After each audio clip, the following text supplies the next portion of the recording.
I've been hiding in toilets my entire apprenticeship. I was like, people are hiding away with their emotions. I was like, there's something in this. I was like, there's that ties together. And then Dan just like, he was away. It was just like a bushfire. He was just like, right, we get portaloos. We're going to get on the Viking rentals. We're going to get them wrapped. And it just rolled on. My dream is to improve the residential building industry for all involved. Throughout this podcast, we're going to be chatting to all types of industry experts to make sure that builders, tradies and clients all have a fantastic experience. G'day guys, how you going? Welcome back to another episode of Level Up. We are back in the shed and we've got an absolute cracker for you today. I know I say that pretty much every time, but we do that too. These guys are unbelievable. Known these guys for quite a while now and can't wait for you to meet them. So big warm welcome to Ed and Dan, the Trademark boys. Thanks for having us, mate.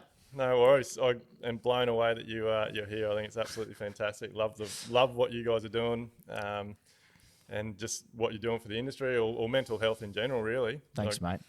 Mate, yeah, a lot of hard work, a lot of lessons along the way, which I'm sure that we'll talk about. But yeah, it's true what they say, mate. It's very much all about the journey. That's one thing that we have learnt, and the journey continues. So yeah. Yeah. No, I'm really keen to get into your story. We've just been talking behind the scenes about through COVID and some challenging times and stuff. So, like this podcast, Level Up, is aimed at builders and tradies and leveling up the building industry, getting people running better businesses, understanding what's involved with running a business, but also telling people stories, because I'm sure you guys have learnt some pretty hard lessons. Like, you're pretty young fellas and you jumped in the deep end with what you're doing. So, and like I just saw you've just won an award. So congratulations for that. Do you remember what it was called? I forgot again. Best men's mental health program in the country, national, awarded by the Australian Men's Health Forum. So absolutely chuffed. Chuck it on the shelf and keep on going. Yeah, right? It's very exciting. So yeah, pretty amazing. Like, it's been a big 12 months for TAX. Yeah. Huge 12 months. Like, so what's TAX for those that don't know? Well, yeah, so TAX is a not-for-profit that Ed and I founded, which is the acronym for this is a conversation starter, but essentially it's a free mental health support service for tradies, truckies and blue-collar workers. We promote it as a early to mid-intervention support service, so a bit further up the stream from crisis support. So you're having a bad day, a bad week, or you're just feeling a bit off, contact TAX. But also we promote it for support networks as well. So the families and loved ones or mates of people who are doing it tough often, are there having to deal with and help those people, and they're not sure how. So yeah, if you're in that situation as well, TAX is there for support networks too. So is that a 1-800 number or something? 0488 46988. Excellent. Monday to Friday, 8 a.m. to 10 p.m. Free of charge. You were just telling me some of the stats for that. Like, do you want to let the viewers know? That's unbelievable. Yeah, so we just ticked over. 1,000 clients just last month. So over 10,000 individuals have reached out to TAX in the last 2 years. So just under $2 million worth of free care provided to the community free of charge. So it's pretty epic. It's basically the way, like, I like describing it to people. And sort of, you had a free gym membership and you go to the gym Monday to Friday, 8 to 10. And every time you went to the gym, you had a PT and you worked out for free for 45 minutes. It's the exact same thing, but for your brain. Yeah. And basically 6, 8, 10 sessions, come in, get triaged, work from a program from I need you to, we no longer have to have this communication because we've improved you. And if we haven't, well, then this is the next level of care that we can get you involved in. So it's actually like a program that they get taken through. And depending on the individual coming through, I mean, everyone's, everyone's individual. That's the whole thing. So everyone has a different set of issues or different circumstances in their life. And so, yeah, basically our clinicians will tailor an approach, with the goal of taking you from point A to point B. Basically, we exist so that people don't need us, right? We want to take people from where they are and map out that journey for them to mental wellness. Always, if they need to come back and go again, we're always going to be there. But, yeah, it's really important for us being such results-driven former tradies, we like to see, it's not just like call us all the time, we'll always be here for you. It's like, no, you're here, and we want to get you from here to there. So, yeah. That's unreal. Like, hats off to you for doing that. And like, I was pretty blown away with the stat. Like, what did you say? There's only 55% of men and the 45%. 55% of callers are male, which is awesome, because a big thing, obviously, for us is trying to reduce the rates of suicide, and with working in the trade and construction industry, mainly in mining sectors, obviously it's very male dominated. So for us to be able to actually break through and get blokes asking for help, because we don't often talk about like suicide. Well, we never talk about suicide statistics with Trade Mart, but obviously males do make up majority of those statistics. Yeah. So for us to be able to break through and not only have them call, but for them to resonate enough to actually call us is fucking awesome, because it's like we're cutting through, you know. It's amazing. Like I just think it's absolutely fantastic. And yeah, again, hats off to you. And the thing that I've learned over the years, like coming through business and growing and learning all those things, and you get so tied up in business, and like at work you can be a real prick to someone and push them along but you never know what someone's dealing with. And I actually had another builder tell me a story a couple of weeks ago. Like one of his guys was turning up late, fluffing around a little bit, completely not himself, and when he pulled him in the office to have a word to him, he'd found out that only like a couple of weeks earlier his wife had tried to commit suicide. So you never know what people are dealing with behind the scenes. Like and especially after the last couple of years we've been through, like everyone is dealing with something. Totally. And that's at the extreme end of things too, right? There's a whole spectrum of things that everyone's dealing with that isn't suicide or isn't an attempt to suicide, right? So yeah, it's there's a whole massive bucket of things that people are dealing with out there for sure. Yeah, and I suppose a big thing for us, like even the conversation we've had before we started, it's sort of like we just need to be just talking more. Yeah. And like I've noticed, and like like the psych session I had today, like I was talking to him about like, you know, the first couple session my wife and I had with him, like I don't know, it must have been 2 months ago or something. So you guys use your own service? No, we can't. The irony. So we've got to fork out $180 a clip. Anyway, that's a whole other story. That's a whole other podcast. Mate, yeah. But so the stuff I was saying to him, I was like, I've become like so much more self-aware, like myself. I'm writing down and telling my mates about it. You know what I mean? So it's like, you know, the struggles we have with finances, like all of the shit that goes on with, you know, with staff and just life and everything, just like talking it out. And then all of a sudden you realise that they're then more willing to talk to you about what they're struggling with, and you're like, fuck yeah, this is awesome, because we're all talking about this and now we're solving problems. And well, it's the conversation starter. Mate, 100%. But it's like it's not just doing it and like, you know, we do a podcast and blah blah blah. It's like fuck 100% like doing it, you know, like talking to our staff, like coming back upstairs and being like, fuck, I just had a psych session and I cried for 15 minutes. It was fuck full on. Everyone's like, like, well, you know, we're talking about Seems it. like what the fuck's wrong with my boss? Did you know what I mean? Who like, do I work for? It's fucking awesome. So I we're getting a great deal of probably empowerment out of being able to have those conversations just on a real level with not only the community but our staff. And that was something we always kind of not struggled with, but always talked about a lot. Was it like, we're not mental health professionals, like we don't know, and that's we say to people, like, don't listen to us, like we're not here to give you advice or whatever. But what we've discovered through the journey, just over 4 years now, is that we're on our own mental health journey, as is everyone. And the more vulnerable we can be about that, the more, you know, we can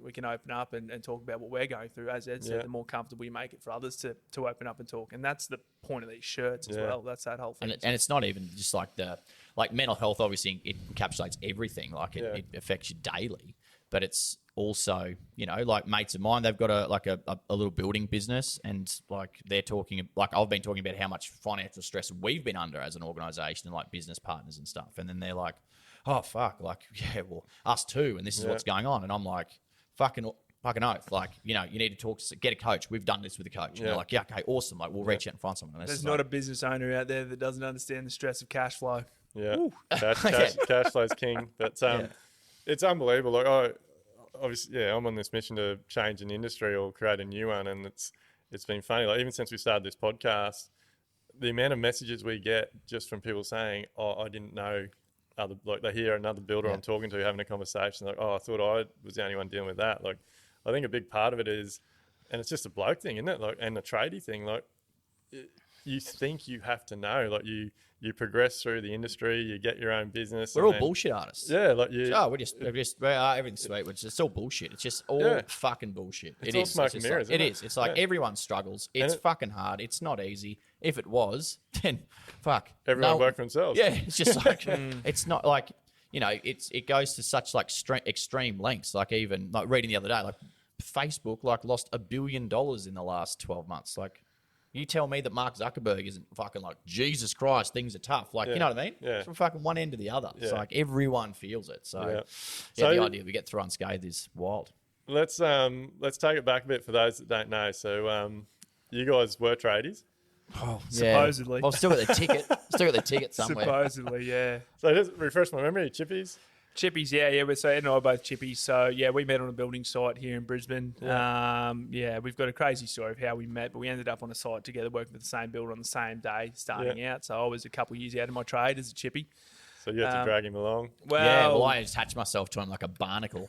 he was just, Woody from Toy Story over here was just, I was just keen to learn. fresh off a stint wrangling cattle and wrangling women out bush, right? That's what he says.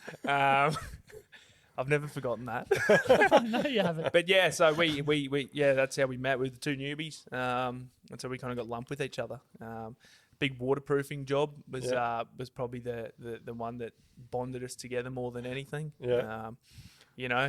Old mature age first year over here was whinging. Why am I doing this? Why am I doing this bloody waterproofing job? This is going back to absolutely the shit. territory. This is shit house. You know what I mean? And I've kind of just said to him, I'm like, mate, like I'm 6 years into my trade, 2 years out of my time. I'm like, mate, they're testing us. Yeah. Just shut the fuck up.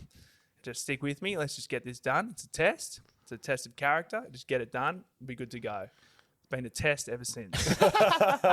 Everything we've been through together has constantly been a test. It's a test. They're testing us. I don't know whether we're passing, but we're still here. So, Mate, you're doing a good job. But is it true? Like you've got a Jim Carrey thing or something, don't you? Like you big Jim Carrey fans. Yeah. Big Don't Jim ask Carrey us fans. to do an impersonation. We were asked to do our best Jim Carrey impersonation recently at an event that we were speaking up in Toowoomba. Buddy Jimmy O'Shea. He asked us to do our and we were just like, oh god, no, not in public. Yeah, don't ever do that. But yeah, that's we bonded on site. I mean, you know what it's like. Megan. One of the best things about working on a building site is the camaraderie that you build with your workmates and the absolute shit that you talk with each other all day while you're getting stuff done. Yeah. Something I really miss. Obviously, we've brought that to our office environment now. It's not the same. You gotta read the Dial it audience, in. read the crowd. Yeah. But yeah, that's how we kicked it off, mate. It's just a common sense of humour and a similar work ethic, I would say. And we certainly got through a few precarious tasks there on site together. So it was good times. So how do you go from being chippies, getting sucked into doing waterproofing on a job to now running an incredible business? Well, we used to do we did a lot of cashies together, right? Love cash job. Miss cash jobs. Cash jobs are great. Hey, cash is almost gone. cash. You don't hear about it anymore. Really? True that. Not a lot of cash around there. Yeah. We Yeah, love it's a bit taboo, isn't it, near cash, isn't it? It's a bit dirty, something like that. So, I'll take it. Well, people say, well, you do cash, but then when it's time to pay, like, oh, have you got a machine? Yeah, exactly No, right. That's not the That's not same. cash. Totally. Yeah. So we were at the time. I was kind of kicking off some of my own jobs on the weekend, after hours, that kind of stuff, and being an apprentice, mature age as well. Ed was keen for a bit of extra cash, so he had a healthy appetite for knowledge, you might say. So was keen to just come along, give us a hand. So that was starting to kick off, and we were sort of working 7 days a week together. We were working for the builder that we were working for. 6 a.m. till sort of 4 p.m. and then we'd knock off Monday to Friday and go and do little renos and stuff at night time. Yeah. Then we'd go do the same thing on Saturdays and Sundays, and we were making some pretty good money. I was paying him $50 an hour. First year Holy apprentice. shit. I know. Fucking worth 4 it, years though. ago. Cash. Getting out of bed I Sunday know. morning. Mate. He doesn't know how good I was to him. Mate, that's a good deal. But we were kind of Well, putting out, everything was 50-50 anyway, so it doesn't matter. We just became that. pulled it all up. It became that because we said we were doing this work and we were making this cash money. We were like, our mates, we're out pissing it up on the weekend, Saturdays and Sundays and that kind of stuff, which, we would have probably loved to have been doing as well. But Oh, no, I've seen some pretty photos of you pretty pissed. Oh, yeah. I can still get wearing pretty dresses. pissed. Yeah, it's a few out there. Getting lost. But so we kind of put our heads together and we thought, well, we're working, why don't we just pull this cash together? Why don't we save this cash together and see if we can do something together? Yeah. So that was kind of that. We were working on that. It's in 2015 that I lost one of my best mates to suicide. Started December 2015. And that was my first experience with suicide. It's not something, I heard about it, never experienced in my life. And the range of emotions that you go through when you experience something like that is, again, a very unfamiliar set of emotions. And I haven't experienced anything like that since then. But, Ed, with us working together at the time, he was like my number one support network. All those 7 days we were working together. And poor bloody first year apprentice over here, he's still trying to figure out the difference between a left and a right-handed screwdriver. I would have just been in second year then by then, but surely. Still trying to figure out the difference. Still trying to figure it out. And he's having to deal with me when I'd rock up to site. in those early few weeks after that and just bursting into tears. You know what I mean? He's got to be there, the rock, and support me. Yet I'm meant to be his mentor. And so he's experienced that whole thing in a completely different way to what I did. But it's equally as traumatic, you might say. So we're both heavily affected by that. So we're working together still during those times after that. That experience had happened and really shocked us both. One of the things we used to talk about on site when, working together was, why are we wearing the same stuff to work all the time? Like, why has no one ever changed how his workwear? Yeah. Like, we're wearing navy, khaki or whatever to work. We're just like, surely someone's done something. It has to be. But maybe it can't be done. We literally thought, it can't be done because someone would have done this. It just seems too easy. Yeah. But never did we think, we weren't like, oh, that's what we want to do. You know what I mean? Like, we knew how to build houses. We don't know how to sew. Yeah. So, but that was that. And we started to, down the road, we kind of, after this mental health, sort of journey that we'd been on, the experience of the suicide, we started to look into the space a bit and, thought something more needs to be done out there in the blue collar community, and we just started to talk, and these ideas of like, mental health, work, where, we learn about this concept of social enterprise and using profit for purpose in those times. And we, kind of just thought, maybe this is it. Like, maybe, making this work where, and using it as a positive message in mental health in the blue collar community was the way to go. And a bit of a crazy idea for a couple of chippies. And like, when we would talk about it on site with the boys that we used to work with, what are you doing? You guys are working all this, all these hours. Like, what are you doing with all this cash or whatever? And we're like, we're going to tip it all into, these 1,500 work shirts was our first order, 1,500 work shirts and 2 computers we bought. And I think, you guys are fucking crazy. Like, for mental health, like, what the fuck are you doing? And we kind of thought, we reckon maybe it's a good idea. And It's honestly, and we looked at it from our perspective and we were like, well, the worst possible outcome here with 1,500 work shirts is that we're each going to end up with 750 work shirts each to wear to work for the rest of our lives across the range of extra Sizes. small We can through go to from 4XL. we can be anorexic right up to morbidly obese in our life. So we had room to grow for sure. But that was as naive as we were. We were like, that's the worst possible outcome is that we'll be left with a few shirts and we'll say we had a crack. But Jumped in the deep end. Jumped in the deep end, We're made it on fully Channel in. 7 News, and mate, rest is history. It's been full noise ever since. You've done some pretty cool stuff, like sitting on a bloody shitter in the Queen Street Mall. Well, that was another financial situation where we were fucked. Yeah, let's And we were unpack that. Yeah, we were fucked. We were broke. I remember we paid China, and we were just like, Because you just paid China, the country. You just Xi Jinping just sends you an invoice there and you you go. pay him. And then anyway, I just remember, I came back up from the bank and I was like, this is before we knew how to do like proper internet transfers and shit. Yeah. And I like exchange rate, you just get fucked by the bank, and we pay these big fees and whatever. So Anyway, you guys really jumped in the deep end. Oh, yeah, Like, we were you had fully. very little, if any, dealing with China. business, I'm dealing with like- China. I've got tape measures out, and we're measuring back he's using a yokes Stanley and shit. Fat Max, Yeah, right? Stanley Fat Max to do like across your back yoke measurement, because like that is what. So did they fucking send you stops like that. a diagram that you had to write all the measurements on? No, Like- no, they'd send us, and then we'd have the spec sheet with like the measurements for all of what size they were supposed to be, and then you get a large, and you'd go righto, that's got to be 31 fucking centimeters, and you'd go, nah, it's out, and then you'd write it down, and then you'd, oh mate, But if you've seen a tape measure that like a seamstress uses or whatever, Yeah. like it's rolled up, it's, yeah, it's nice little really thing. nice and easy. But we're there with an 8 Using- meter Stanley Fat Max, like It's like getting a bit just kink in it. yeah, totally. Exactly, yeah. And And we- you've got the end, the end that's a bit loose, loose. whether you're pushing in or pulling out, So And like we just had no idea what we're doing. Anyway, we still don't. But it was like, righto, I just remember going down. I was like, we're broke here, because we'd had an investor that came on, gave us some money, but we just burnt it all. And like I just remember looking it down. I was actually reciting this story to someone the other day, and I was like, I just sat in Dan's Hilux, and we were parked in this car park in fucking Newstead, and I just had my head in my hands, and I was like, we have fucked this up. I'm like, we're fucked.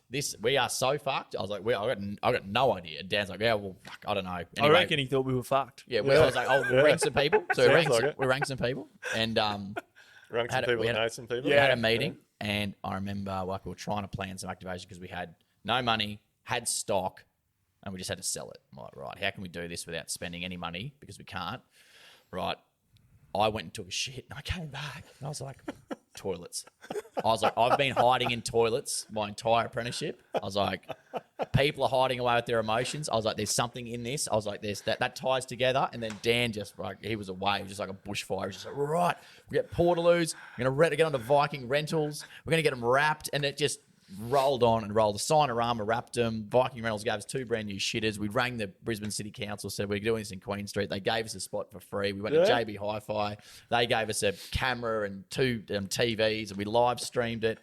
That's got on, we had GoPros. Got on the Today Show, Yeah. and then Carlos, and this is Dan's masterstroke.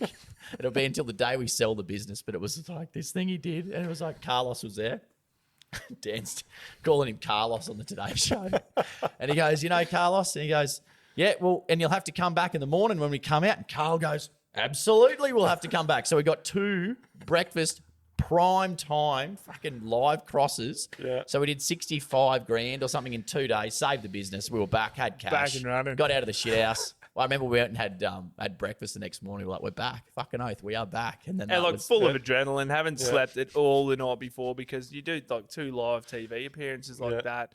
But knowing the circumstances that we were in, all that kind of stuff. And the whole time, it's just us together. The only people that are there, really, is just the 2 of us. We're in it. He's in it. I'm in it. If I'm in it, he's in it. It's like, yeah. It's unbelievable, but what can come out of situations in that. Like when you're in a situation and you can come up with an idea like that and that can be the difference from like you ran with that idea or you could have said, nah, fuck that. That's we're done. Who's Pressure, gonna pressure makes diamonds, eh? Yeah. The thing I was... Or this. I was saying the other day, because when we were all this, or when we were in another situation recently where we were like trying to literally scrape together and figure out how we're going to make payroll. We're like, fuck, how are we going to pay everyone this week? So we're there doing the numbers and we're like, fuck, it's very skinny. But I said, I rang my uncle that night. I'm driving home, and I was like, I've figured the business game out, right? It's like you just can't quit. Yeah. You just gotta fucking stick with it. Like as long as you stick with it, you can't lose. You lose when you stop. You know what I mean? Like it's literally like that.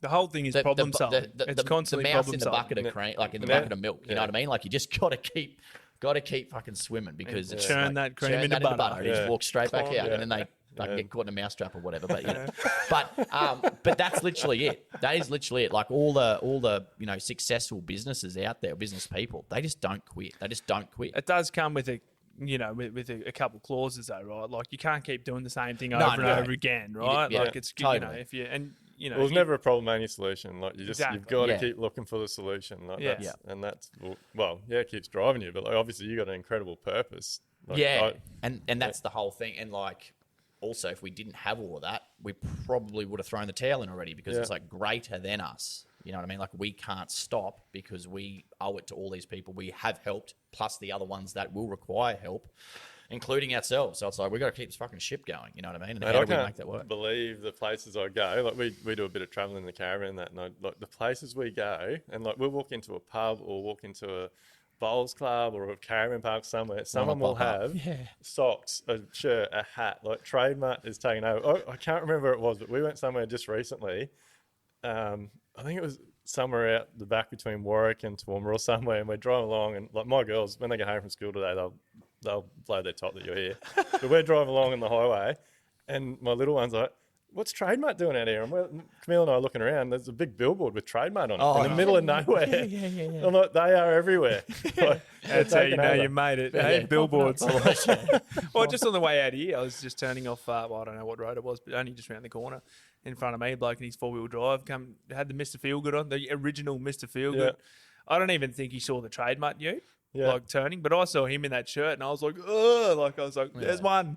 Yeah. So you must be pretty proud now, like just seeing the people in your gear, and it's cool. It's definitely awesome, it's definitely amazing. Like it's really awesome. It's great to consider ourselves to be a part of the social and cultural shift, which is what we wanted to do. Yeah.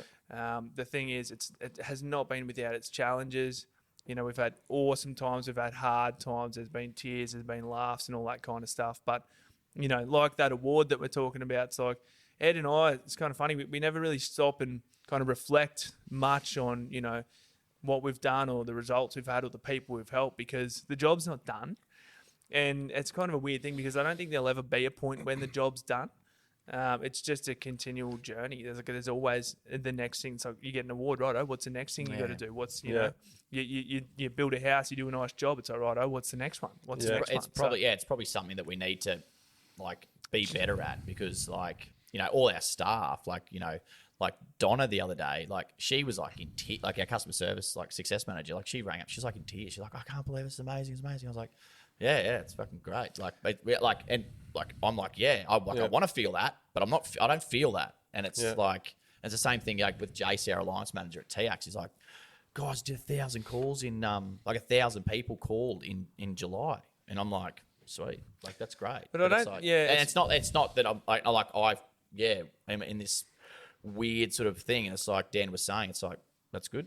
We got fucking heaps more, like not enough people know about the service. But I think it's kind of funny, because it's not like, I don't think we're like it's not that you're not satisfied, or it's not that, it's just that actually there's no goal that's like, oh yeah, when we get that, that'll be it. And I think that speaks to the fact that we generally do enjoy the process, and wanting to do more all the time is because we genuinely want to. It's not, they don't feel an obligation. There's no like specific target. I think that's just that fire burning. And I'd say probably when that fire isn't burning, then it'll probably feel a bit different. You probably feel like maybe I probably had enough, but that's not there. So So who comes up with the new shirts and things? Oh, Iris. Thankfully, we can't.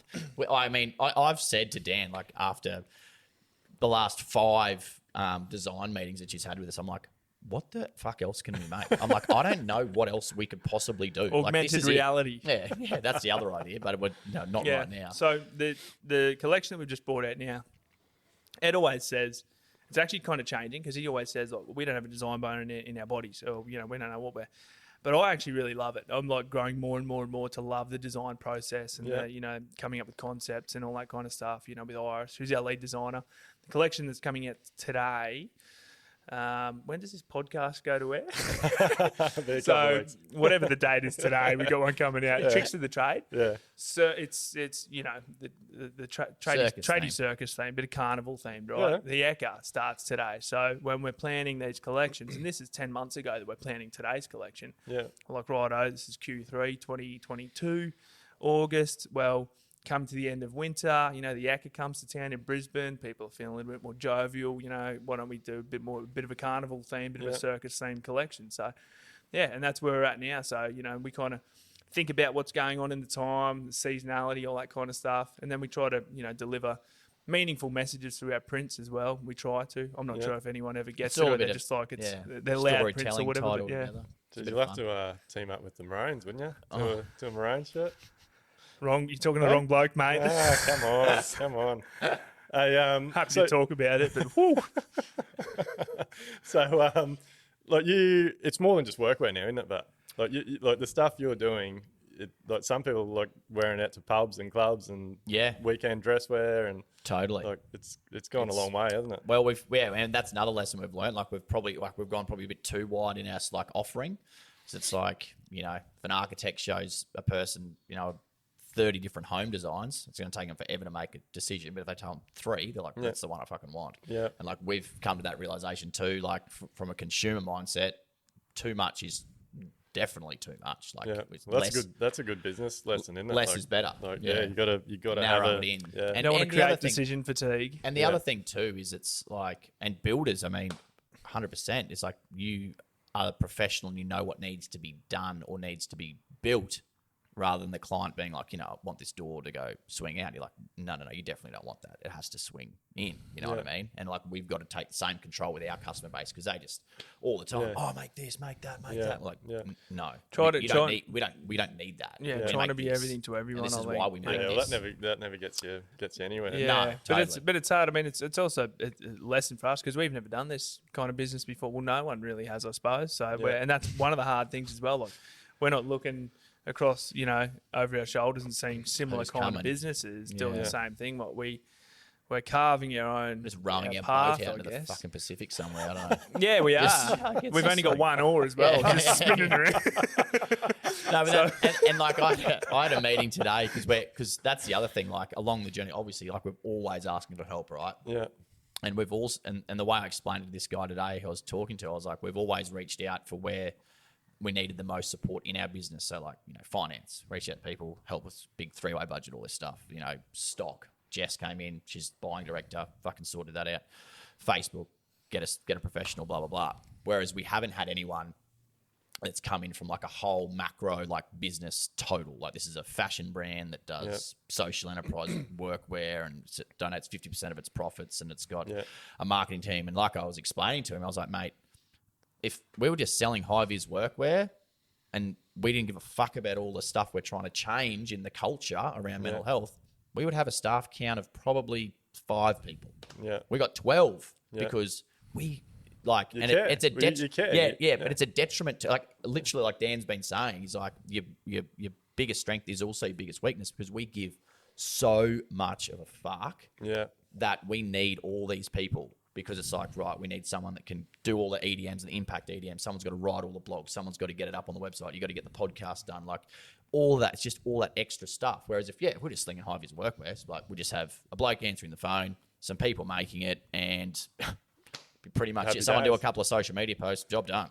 Yeah. But whereas like we've got this whole thing. So now we're at the point where we're like, righto, we need someone from like a overarching business perspective that understands like fashion, which is also a weird thing to say, but it's what we are in, right? Yeah. And it's like, come and help us, because we reckon we've got all the little stages of the business sorted, but it's like, where are we supposed to take the whole thing now? Yeah, you need a 1, 3, 5, 10 year. Yeah, totally. Plan. Totally. And like, and that's, you do need that. And last year we had a 1-year plan, right? And that plan wrong plan. Yeah. So we did have a plan. Stop the plan. And we exactly. Yeah. Stop. Cancel. Abort. Pull the parachute. Stop the plan. So mate, don't break first though.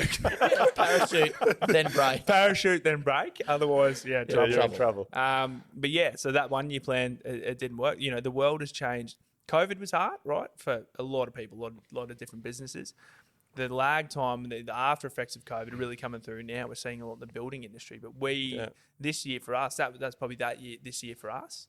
And so much happened this year, right? Like, at the beginning of the year, you had COVID unleashing, you had bloody floods up and down the East Coast. You had Russia invading Ukraine and fuel prices going through the roof. You got supply chain squeeze in the building industry. Like, everyone's feeling it. No one's got spare cash. Yeah, it's interest rates. We grew through COVID, and then this year it just went bang.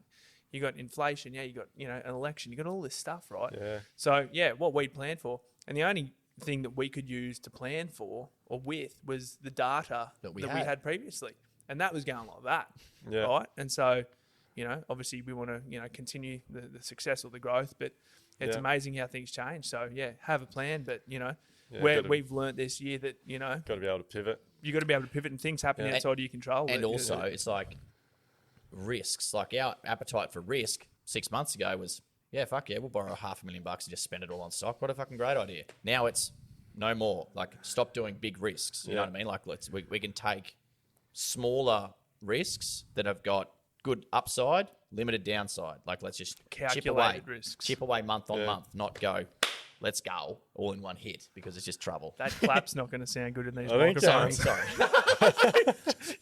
Just take that out. Just take that out, Shay. Shaking over there. Like, one of the things we were talking about before we jumped on air, like the quality control, like, and it's something I never crossed my mind. And to be honest, it's not something I thought two chippies would be paying much attention to. Obviously, that's a cost of business. Like, tell the story you're telling me about the quality. Well, I mean, it's from the start. It's always been like, when we had our first shirts, it was like, are the buttons sewn on properly? There's loose threads on these buttons. Like, we don't like that. What if these buttons fall off? Like, we need indestructible buttons. You know what I mean? That's not really a reality. Like, sewing a button on is just sewing a button on. But there's, it's like there's 1,000 different ways to do that. We went in traditional workwear this year. We went sort of expanded a bit into, because we figured if we're a social impact workwear company, we do funky workwear. Well, we might as well do all the workwear as well, because supporting Trademark still supports TAX and, can still achieve some great outcomes. So part of that move was to bring pants in, plain pants, cuffed, straight-legged, and some shorts. And as you go through the product development process, you get your first samples back, right? You do fit. I'm the large fit model. I don't know. So it's all different to me, mate. Well, you're a fashion icon. So I'm the large fit model at work. I just got measured up today. I've lost a centimetre around the waist, so something's working. Thank you. Clearly, but the samples come back and forth to China until you get them right, and it's everything from thread colour to button size and all that kind of stuff. But on the pants, the approved sample of the last pre-production sample had some really, high quality hardware on the buttons, the zips, all that kind of stuff, all the rivets around the pockets and that kind of stuff. Because we look at it and we go, well, if tradies are wearing this stuff, the first thing they're going to look at is the hardware, and like they want good quality shit. And the whole thing is, it's like the whole step along the process, because it's like one thing that used to really piss me off about the bloke we used to work for is that like his truck was always filthy, had shit everywhere, job sites were always fucking disgraceful, and it was like I was like, man, if I was paying someone like hundreds of thousands of dollars, or going to pay someone $100,000 to do a job for me, and they're rocking up to quote in this shitbox truck with shit everywhere and just untidy, I'm like, not a great look. So like for us, it's like the workwear's got to be A1, packaging has to be schmick. It comes in a custom-made box. The whole experience needs to be good. The email that you get delivered needs to look really good. The experience on the website, because it's like we're asking people to part with their money. Yeah, it's got to all stack up. And if you get a dud experience, you're never going to buy it again. And you're not going to tell your mates to buy it again. Whereas we want it to be fantastic. Not only do we want you to keep buying it, we want to tell you everyone around you how fucking good it is. And we've had plenty of times where things have rocked up and it hasn't been to the standard, and that's the pants. Because when they rocked up... So an order rocked up. So an order of these pants rocked up, and everything that was approved and agreed on, for manufacture, they rocked up, come on a ship, takes, 10 weeks to get over here. They arrive, we pull them out, and the button, all the hardware is just you could shit. Flick it and it was all tinny aluminium. It just didn't. It rattled. You could hear it rattling if you hung them out the line or whatever. So what happens with shit like that in your industry? Well, I was like, we can't sell this. I said to Jess and the buying team, I was like, we cannot sell this. Like it just goes against what we stand for. We snipped them and got repressed. Got good ones on there, good hardware. To do them, with a set of nips. We had a set of nips. So it was probably about So 450. You did that? No, we did some. So we did some to show. So there's a little Vietnamese fella here in Brisbane who has a textiles manufacturing business. He came and he replaced all the buttons on all the pants for about $1.50 a pair. Yeah. Set of nips, we were like, just take them off like this, pop the rivet, whatever, get the good hardware in there. But it was just like that type of shit keeps us up at night. You know what I mean? It's like it's got to be good quality. Like, and so we care a lot about it, and we care a lot about our customers, and that's maybe it's the tradie brain. I don't know. Like maybe no one else would care about that stuff. Who knows? But we do, and like that was a situation where we had to get all the buttons replaced on all the pants on shore, just so that we knew. That and then rebag them. Then we'll send them out. I think that's amazing. I mean, I think the listeners will appreciate that as well. Like, I think to go, it's no different to me building a house for someone. And I love like your analogy of the dirty job site. Like I'm big for that. Like it shits me at the moment. Like everything's just so hectic. There's a couple of our sites that are not up to my standard, but like I like paying the boys a few hours here and there, telling them, hey, knock off an hour early today, just spend an hour tidying things up, because that's a reflection on my building business, and it's no different. Yeah, totally. So you want you don't want them just to look good in wearing your product. You want it to be a whole experience. We want when someone gets home from work and they've ordered a box of our stuff, which is a few $100. Yeah, you get there. Holy fuck, my trademark order's here. Yeah. Trademark box. You know what I mean? Like I've been, like my where my wife used to work, I remember they had some work shirts rock up from like, I can't remember what the name of the company was, but like a country, workwear brand. And I just remember seeing it, like, because we used to make like coloured custom boxes, but we can't make them anymore because one, they're not biodegradable, and two, they're way too expensive to make. So now we make the brown ones, but with all their branding on the outside. But there was just a box with just fucking sticky tape and plastic and shit all pouring out. It was just like on the side of the cupboard, and I was like, God, that looks shit house. And they were like commenting, because I was like walking in this amazing looking box. And they're like, that's awesome. Like, is that shirts? I was like, yeah. And they're like, well, that's what the other order we got from like a competitor, I suppose, rocked up the other day. And I was like, well, that's the whole thing. I was like, fuck. So you guys are into the like sustainability and making sure like less waste and all that stuff? Got to be. 100%. No choice. Yeah, got to be. So all of our products are packed in compostable bags, so not biodegradable, but compostable means they can go back in the earth, turn into worm food. We don't use swing tags on our products. We use washout labels. We just kind of reduce a bit of plastic on the collars and all that kind of stuff. We don't single. We used to, when we first started, we're like, well, don't single wrap all the shirts, because we'll just send them out in the mailer. Like, you don't need to single wrap them. So, before we started using the compostable bags, because we've got to have barcodes on all the shirts now, but it was like, there would have been tens of thousands of single-use plastic bags that we've saved. You can't be when you're in the, I guess, when you're a social impact business, you can't just wave the flag on one hand, say, yeah, we're for mental health, but then contribute to a whole lot of, negative outcomes on the other hand. Yeah. And that's a big thing for us. Like, integrity is key. Yeah. Like, we care so much about the space, and we're actually so fearful that anyone would ever call us out on using mental health to try and make a buck. Yeah. So we go above and beyond to make sure that every step along the way in our supply chain, we're creating to positive social outcomes, and that's something that, is really dear to us, and it probably costs us a lot of money, but in the end, integrity is key, and as long as our integrity is intact and we know that, we can sleep at night, knowing that, if anyone ever came in and had a look at our business, we could open our underwear drawer and say, there you go, check it out. There's me knickers, go on. They stink. So, yeah.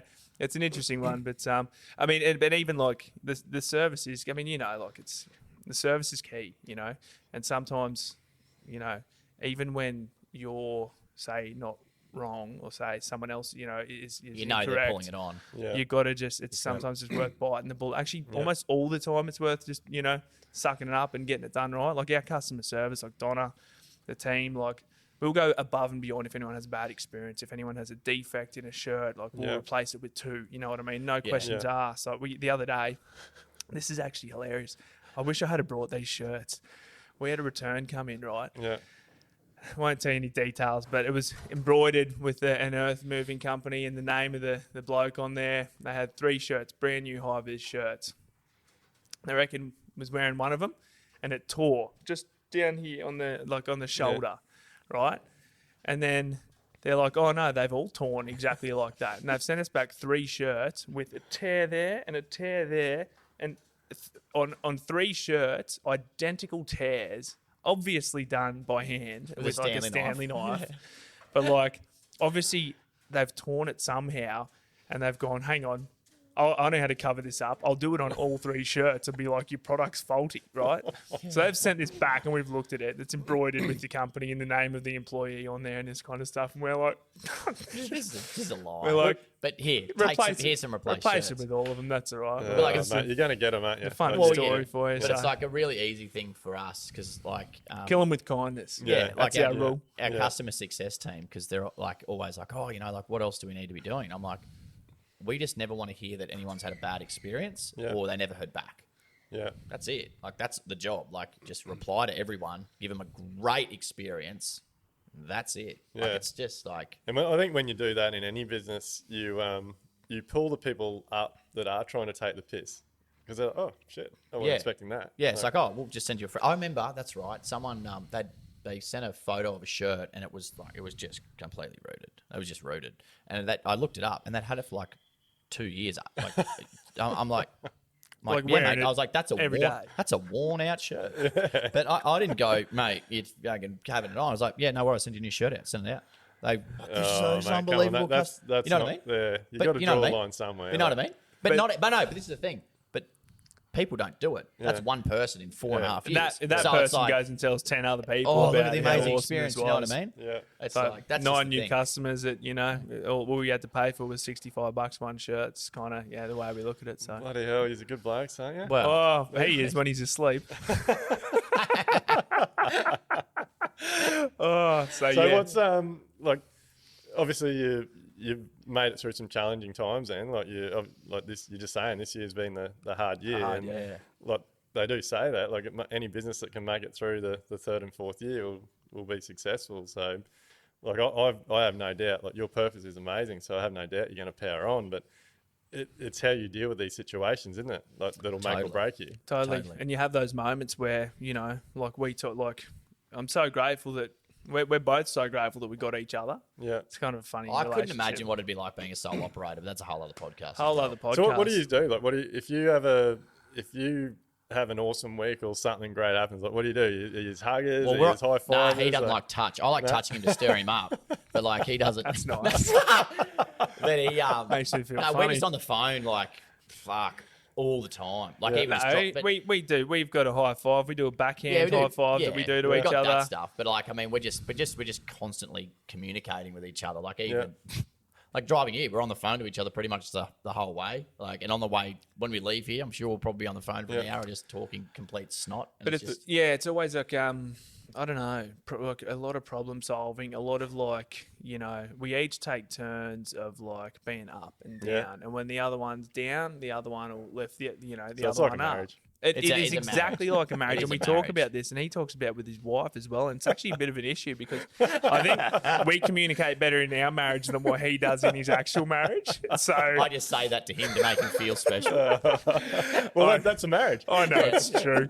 I mean, there's certain things that I can't do that his wife can do, you know, for him. But you know, there's other things that I can do that she probably can't. So I'll leave that to the viewers to decide what those things are. So, do you ever just take a moment to have a quiet beer with each other and just think, fuck, look, we have done well? We did the other day. And that was like after the award, we were sort of like, wow, like that was cool. And then like the first time we ever got the first person that called TX, that's right, like the service, like we'd literally just like plug the phone number in, and then I don't know if we hadn't even done a post or let anyone know it was live yet. And then someone it was a bloke on a job site, a major job site in Brisbane in the city, and he just called up, and I just remember he was having an anxiety attack. Yeah, an anxiety attack, and he called, and then Mams, who used to run the charity for us, like texted us and was like, "Lads, like we just got one," and like we just both sat at our desk. We were just like, whoa, fuck, it's happening, cool. like it's happening, Yeah. and then we also blew though. Oh, geez, we've had some fucking stinks. blue, great blues, but bloody also oath. like it's like We've gotten good at conflict resolution. And like he knows, we both know when the other one's got the shits with the other one. You don't have to guess. Just body language just fucking is off.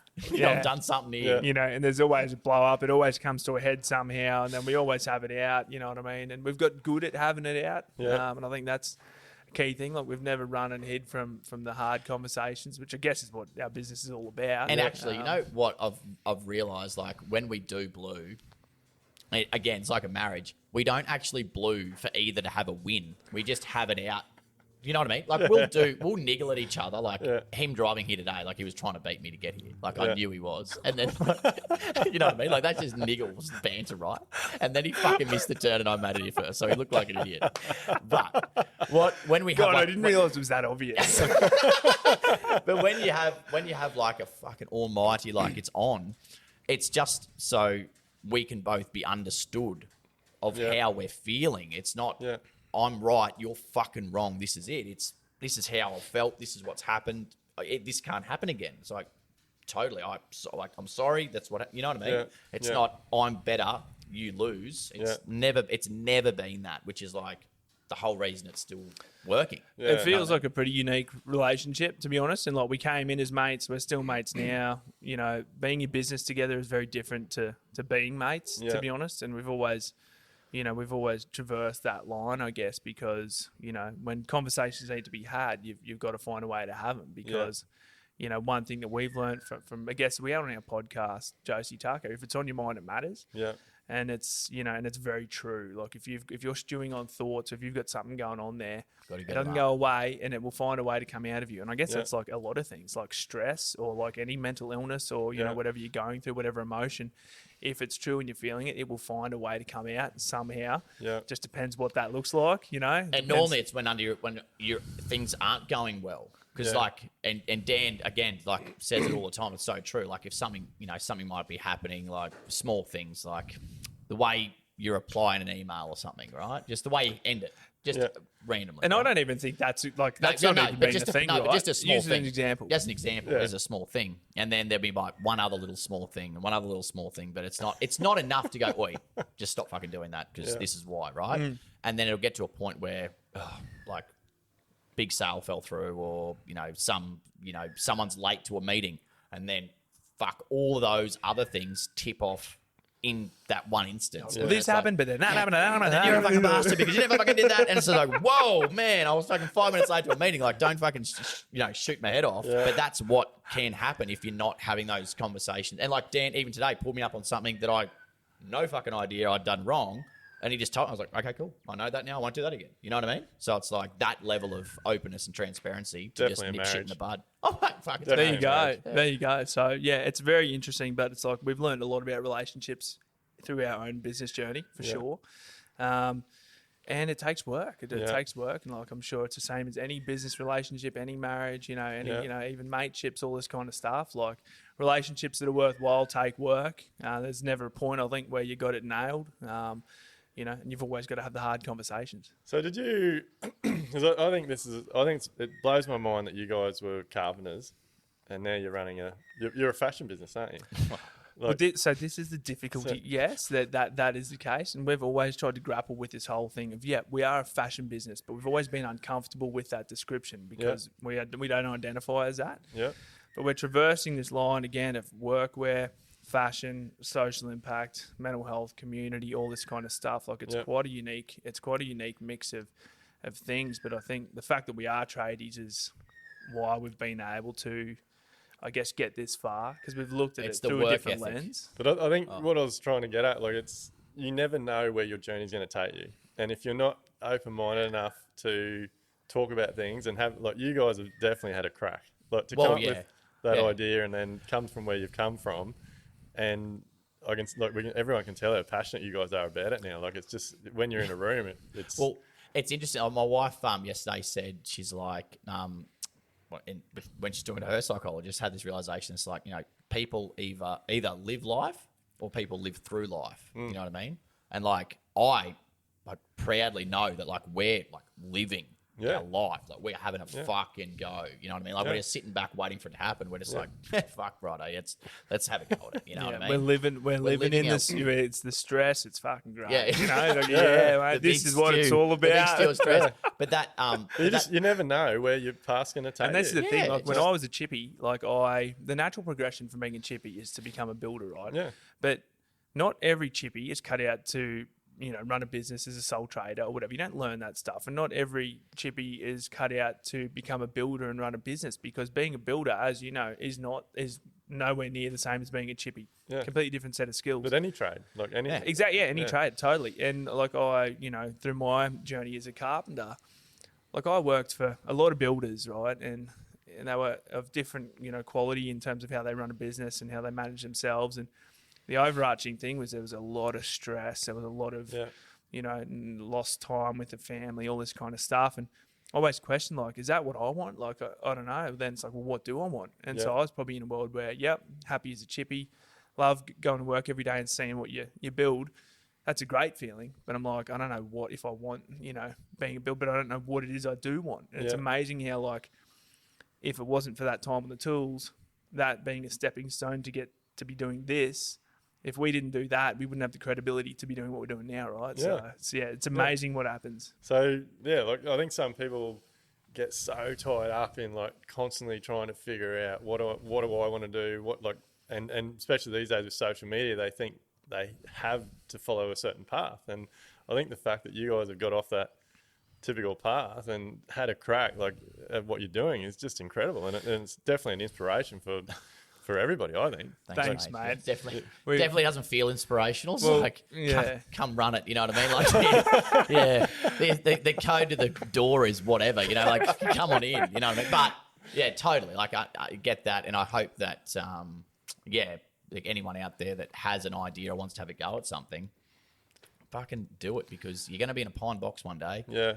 If you don't fucking have a go, you'll never know. And what is the worst thing that can happen? Yeah. You know what I mean? Yeah. I just think that in regards to like, going out and starting a business and having a crack, that the only thing that you will do is learn. Yeah. You're just going to learn so much shit. Like we have learned so much stuff and continue to. And it's just like...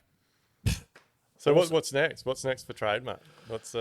Well, that's a great question. Good question. So, I mean, obviously, commercially, we're always sort of strategizing as to how, I mean, at the moment, you know, say within the business itself, like we've got a huge magnifying glass on our operating expenses and, you know, the profitability of the business and what's working and what's not, looking heavily at data, you know, how we optimize our team and all that kind of stuff, because we've been direct online, you know, since the get-go.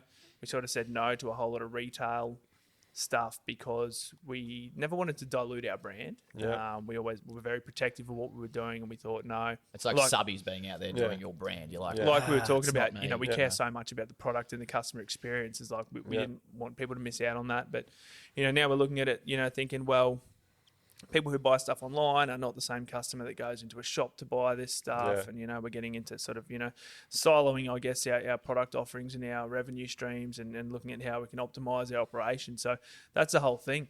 We're not, you know, we don't have it all sorted by any stretch of the imagination, but we're like actively working on how to do that. We're asking for help. We're talking to, you know, finance people, and we're looking at every element of the business and thinking, how can we optimize this to make it better? Yeah. So that ultimately we can grow the business and then ultimately make more impact. So yeah, at the moment we're heavily working on the business, you know, to make that work. I love the fact you mentioned data, mate. Like, if anyone had told me when I was younger or at high school, whatever, like data's key, you got to know your data, you got to do this, you got to do that. Like just in one ear, out the other, it's on hard, top of my head. But data is everything. Totally. If It's you're hard not to- it's reviewing hard, your data and seeing where you can chop and change and pull back on running costs and overheads and take the business in other directions, like that's what's going to make or break you. Oh, totally. And I suppose that's the biggest thing we've learnt. And I mean, we tell everyone about that. It's like the numbers don't lie. That's what it is. That's everything that's going to, you know, keep your business either lights on or they're going to turn them off. Yeah. And if you're not across them, and it's the same. Like so many of my mates that are in the building construction game that have got their businesses, and like that's what they're going through right now, because everyone starts out and like, oh yeah, here's some money and I do a job and I pay myself and sweet, and then all of a sudden you got to get utes and you got to get staff, and you got to get more tools, and you got to get all this stuff, and all of a sudden it's like, hold on, now I've got all this other shit. And I'm still charging myself out at this rate. Hold on, it's not really making sense here because my account doesn't look like it should. And yeah, it's just all these realizations. And you've talked, like I've heard you talk about this stuff a lot, you know, like knowing the numbers in your business. Am I making money? Like charging yourself out at a rate, and does that cover all your overheads? Do you understand the true operating expenses of the business? Yeah. And almost always it's no. But Because also no one teaches you. no one teaches you. But no one has ever really encouraged. Again, and sort of back to, I guess, the genesis of what we're about is this whole vulnerability piece and ask for help. No one's ever really encouraged people to sort of reach out and explore, you know, and ask for that help and show that vulnerability, because, you know, people for some reason do perceive it as like, oh, I'm supposed to know. You don't come out of Cert 3 carpentry and know how to read fucking data. And Like, you only know what you way. know. Because like, and like a good mate of mine the other day was like, they figured out that he was only making enough money to make like his wage. And I was like, well, that's literally, you're better off going and having a fucking job. Yeah. You know what I mean? And well, that's something. And look, I've had to learn all this. I'm the first one to put my hand up. Like it's okay not to know all this. But and like you just said, like that tends to be what happens with our industry, whether it's a carpenter and a lot of the time it's builders. They actually have bought themselves a bad paying job. Oh. Like they're taking on all the risk, and they're only earning what they would earn if they went and worked for someone else. But the thing is now, But they get to tell people that I'm a business owner. I run a business. But the thing is, we've had these conversations, and now, like that mate of mine is making massive change in his business, which is fucking awesome. And it's like, I had dinner with another mate last night, and he's like, it's a couple of fixed contracts that he's like just going to break even. Now he's just cost plus. He's like, I only do cost plus, because he's like, Which is that even still a thing? Oh, I'd be very careful. but you know what I mean? Here we go, can of worms. Here we go. No, but you know what I mean? It's just like that. He's like, that de-risked it for me now. Oh, You know what I mean? anyway, we'll talk about that another time. No, let's unpack this. Let's unpack it. Come on. Cost plus are they. If people understand them and an expectation is set, then they can be very successful. But what I've found from experience and a lot of builders I talk to, like you've got to get a lot of legal advice. They become more available, or I guess more being used with what's happening in the industry at the moment, because you can't control these price increases. But the situation you get into with a cost plus contract is, and look, for my business, it wouldn't matter because we track all our data and we could easily show the clients things. But what you get into, if a builder's already or a tradie's already running a bad business and not managing everything well, you put an invoice into the client and the client starts saying, well, hang on a minute, you've billed me for your guys being here at 7 every morning. I've been watching them. They turn up at 7:15 and 7:30 and like, can you show me their timesheets? And then it can move on to, well, you've billed me for 130 lengths of timber. I was on site when that got delivered and it was 120. Like and obviously it depends on the client. Totally. But Managing expectations. so you it's can get big into a one, right? situation, and so the biggest hurdle with cost plus contracts is the administration. And so when you get a tradie or a builder that isn't running a good business to start with, the extra administration time it takes to manage a cost plus contract they can get in a far worse position. Right. Gotcha.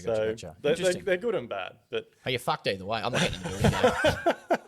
I'm not getting in. but, mate, it's a hard game, and that's what I love what you guys are doing, and like with my Live Like Build business that we're training builders and helping mentor and stuff. Like, it's not just Amelia and I; we get other professionals in, but like probably the biggest thing we've become proud of with that business is we've created a community where builders they put up their hand. I don't know that, and they feel comfortable to ask questions, not just to us, but to other builders in the group and in the community, and it's just fantastic. But I think it's across.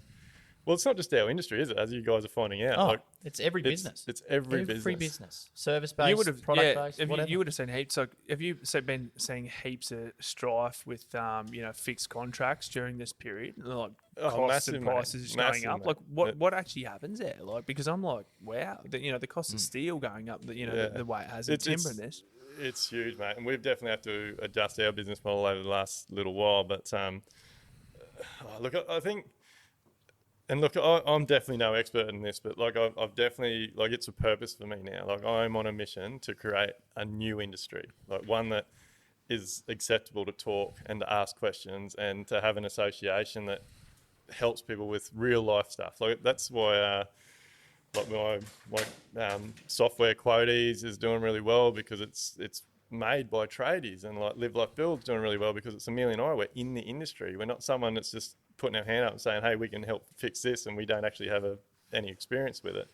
But I think what's got us in a lot of trouble is most people don't understand our industry. Like, our industry tends to be a bit of a prop for governments and things to get the economy going, or like you see every time there's a downturn, they just throw money at us. So we've got in a situation where we've got, well, let's face it, tradies get into an industry because we hate sitting in the classroom. Like, I don't know about you guys, but I hate being told what to do. I hate sitting in the classroom. Like, I want to be outside, like you said at the start, like chilling with the boys, cranking the tunes, like giving shit on site. So they throw all this money at. We've got a huge industry that's full of people that are very good, or most of them very good at what they do, they're trader or builder, but have no understanding of the business side. And then they bring this grant in to push the economy along. You got all these traders and builders seen as an opportunity to grow their turnover, grow their business. They're not running a good business to start with. And like, one of the big volume builders was even doing it. Like, when they had that grant, there was these massive builder was like, sign a contract now, sort out your plans later. So we ended up, and look, we're just finishing up our last one now. And so that's nearly 2 years. But you end up in a situation where you've got all these clients that come through wanting to get this grant. All these builders signed fixed price contracts. The grant did what it was meant to do, and a lot better. And the economy went like, the building industry went like this. Availability, materials ran out. The whole, like, Europe did it, America did it. No materials, prices went through the roof, and now you got thousands of builders trying to finish fixed price contracts. Like, there's been so many reports, bloody builders in New South Wales averaging a loss of 40,000 per job. Like in Queensland, literally this year, hundreds of builders will either go bankrupt or shut their business down. Like, it's hard, mate, and that causes some epic stress. Like, the stress that comes from that kind of situation, just for individuals running those businesses, is immense. Financial stress is insane. Feeling the responsibility of having staff and families and all this kind of stuff, and then you get really deep into the mental health component of the whole thing, and it is scary. It's like, wow. Well, the way someone described it to me this week is like, you get out of bed to go work for nothing. Yeah. But a lot of people don't realise. No, I know. That's what he said. He's like, mate, you get out of bed and you go work for fucking nothing. And it's like, well, they're calling it the boom of no profits and bankruptcy. Yeah. Like, that's what it is. But the thing is, and you guys are on it as well, like, it's nobody's fault. Like, they're tradies, they're good at their craft, they're good at being not deliberately going to fuck it up. No, but they but yeah, I think a lot of them do take it very personal that they don't understand the business. And like, one of the things we do with our members is, one of the very first exercises we do is get them to understand their overheads and running costs. And like, it's like all of them, it can take a little while with a few of them to talk them through it. And sometimes you got to do it multiple times, but it's like, bang, we increase our overheads, we cover all of our costs, we're making money. Totally. And that's the first step. Yeah, and I'm sure you guys have had that lesson in business as well. Like you had a pretty steep growth, didn't you, when you first started? Major growth. And as obviously, I said, 65 grand from sitting on a shitter. So. yeah. Good start. God, yeah, for 24 hours. My God. Yeah, no, but exactly, and that's the thing. And yeah, you're constantly. I think you're just constantly learning those lessons, right? Learning it, constantly applying, what you learn to try and not make the same mistakes again. And I think that's a key thing, like Ed says as well. Persistence is key. I think that's what business is all about. That he who or she who stays the journey will eventually come out the winner. So you don't just keep making the same mistakes. But yeah, it's hard, man. Like even now, like looking at spreadsheets, looking at P&L statements, looking at forecast projections for 2022, 23, like. Looking at the spreadsheets, it puts me to sleep. I'm like, what? It just makes me go cross-eyed, you know what I mean? But like we say to each other, we've got to learn to love this. Like we've got to just learn to love it. And you're right, it takes looking at the same thing, not once, but like 5, 6, 7, 10 times, you know what I mean? Until you like understand what it starts to mean, and then you start to connect the dots, So it's like, you got to stay at it. You got to keep at it. Not easy, but yeah, we wouldn't be able to do it if we didn't have some of the help that we had too. Yeah. So yeah. No, awesome, boys. So, what do you do to get away from it? Like, what's your escape? Like, for me, like heroin. I've seen.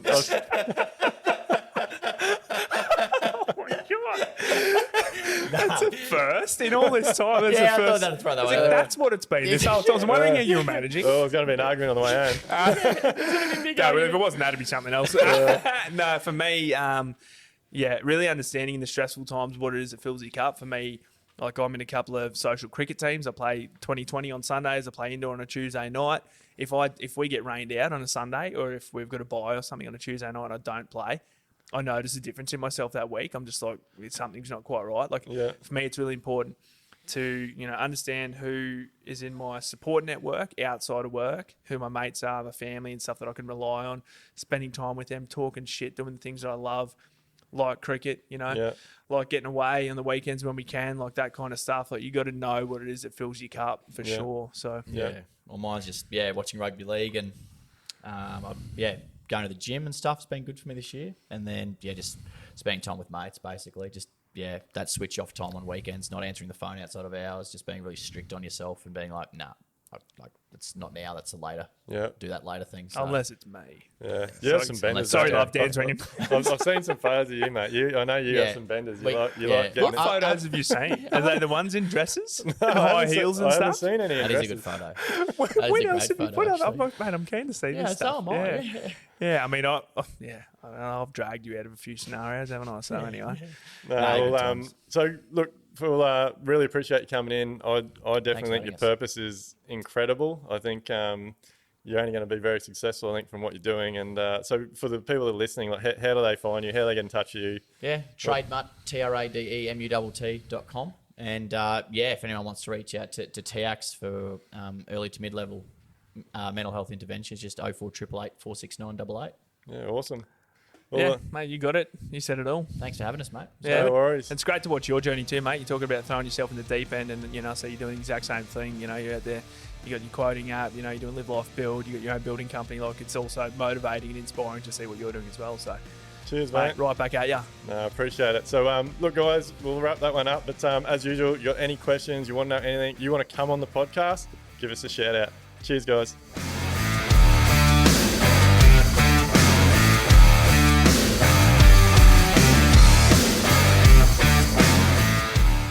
Everything discussed during the Level Up podcast with me, Duayne Pearce, is based solely on my own personal experiences and those experiences of my guests. The information, opinions, and recommendations presented in this podcast are for general information only, and any reliance on the information provided in this podcast is done at your own risk. We recommend that you obtain your own professional advice in respect to the topics discussed during this podcast.